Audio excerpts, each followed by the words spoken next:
great, but how do we actually calculate and get the realization of the ROI from the DI?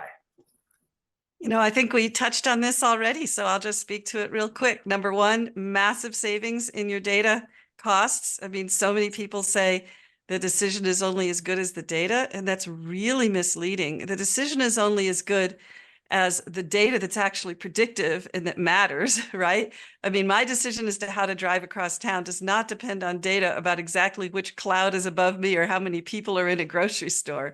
And unless you understand that decision, you won't know which data is relevant and which isn't. And so, really, really look at this lens of the actions and the outcomes to decide which data you need.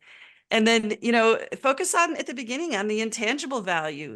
People make 10,000 decisions a day, right? So simply having just a paper map, which you can build today, of your actions and your outcomes that guides how your team is operating can have an immediate low-hanging fruit value. And then, of course, AI and machine learning have massive competitive advantage. I don't think, today we wouldn't think of having a company that didn't have a website.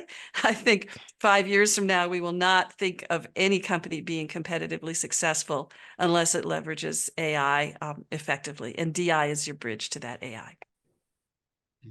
Thank you. Again, I think we touched upon some of the benefits of decision intelligence before. And the ROI can be, again, at a high level, could be looked at 4 main areas. One, how can it result in increased revenue? Which could be from enhanced marketing, product discovery, conversion rates, or even a cross-sell and upsell, how DI can assist in those processes. You can have a tangible percentage of increase and measure that in terms of increased revenue. Other is cost savings. The cost savings from optimized operations, reduced inventory, or improving the supply chain efficiency type of decisions that are involved. Again, this could be very tangible value in terms of you seeing an immediate cost savings to do that. And then we touch upon the improved efficiency or productivity. These are the time savings for the people that are involved in making these decisions, how DI can accelerate it, improve the velocity of that. Other things, I do want to look at the risk mitigation. A lot of cases, there is a risk involved, either it's the fraud related or the risk involved with the decisions, either it's an insurance side of it or even a product quality, as we discussed. All of this could be improved. You can reduce the risk of, for example, in the product quality example, risk of recalls, if we could fix that issue faster using the predictive analytics and the improved decision making to do this.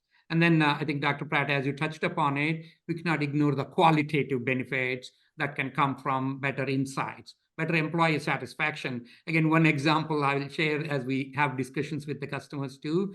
Today, most of the companies have probably numerous meetings about making decisions, just to share information with each other, discuss the alternatives to do it. So if with the DI, we could have a fewer meetings, people felt that's an immediate productivity improvement. People would like that. Similarly, if employees are currently making a lot of routine decisions, that may not give them satisfaction in the job to do it. But if DI can take that, they are being more creative.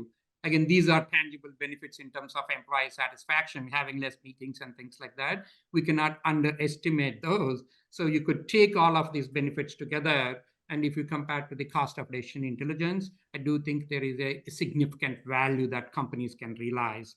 So this is more, decision intelligence is applied AI with immediate returns. It's not just about technology or theoretical, but I strongly believe there is a good ROI companies can realize.